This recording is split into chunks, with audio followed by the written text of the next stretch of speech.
The Bradley Manning verdict is in. It's mixed, but mostly bad. He was found not guilty of the biggest and most absurd charge, which was aiding the enemy. The government literally argued that since Manning released facts about what we were doing in the war to the press, and then the fact that the press released the stories online, that aided the enemy. I mean, that charge is so ridiculous. It's the same as saying that any leak from any source to any media outlet is illegal as long as the government dislikes what you're saying. They can charge you and put you in prison for life. Now, again, that was the one charge that he was found not guilty on, but he was guilty on all of the others. He was found guilty of more than 20 charges, including 5 counts of theft and 5 counts of espionage. Now, understand what espionage is. Espionage means he was a spy. But if you're a spy, you have to be a spy for somebody, usually another government. So who was he spying for? And what's your evidence that he was a spy? But there is no evidence that he was a spy. But nonetheless, he was convicted. He's guilty of being a spy.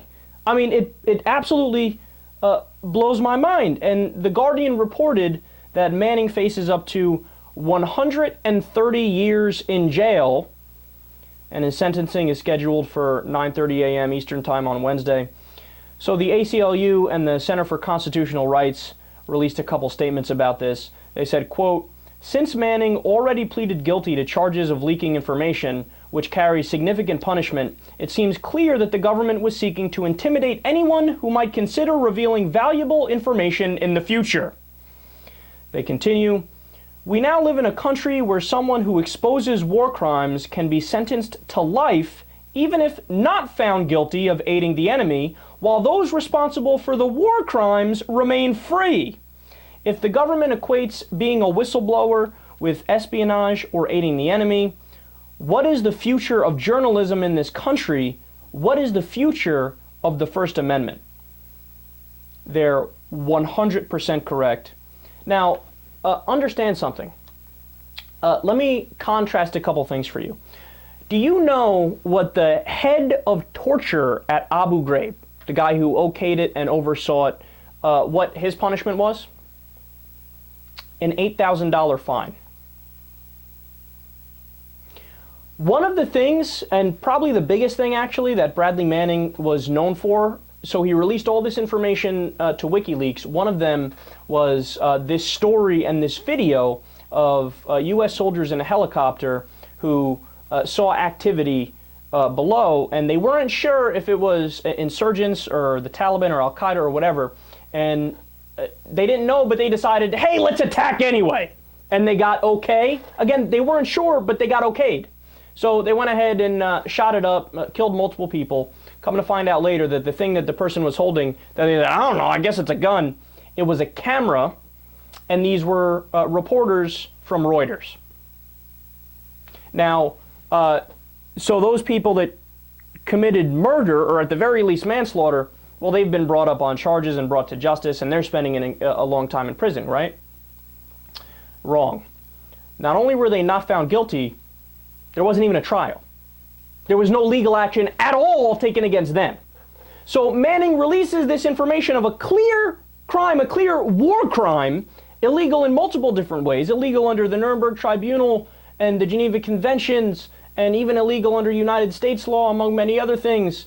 But no, so that guy gets to walk free, doesn't even have a trial, but Bradley Manning is guilty of talking about the people who were committing the war crimes. So if you do the war crimes, go right ahead, walk free. You're paying $8,000 fine, which is peanuts for guys like that. Don't worry about it. It'll be okay, right? But Bradley Manning, you need to spend life in prison. Now, he can get up to 130 years, but we don't know exactly how long it's going to be. Like I said, we're going to figure out completely tomorrow. So it's a very unfortunate decision. It's a very sad day. All Bradley Manning did was take facts about what our government was doing in our name with our money and give those facts to the media, and then the media did their job and reported it. I mean, it is the textbook, classic definition of a whistleblower. But since those facts embarrassed the government, they decided we will now crush Bradley Manning. Let everybody else walk free. The people who committed the actual crimes, for Bradley Manning, well, we're going to make sure he spends life behind bars. Today, journalism and the First Amendment died a little bit. There's no doubt about that. Now, one more parallel I want to make for you guys.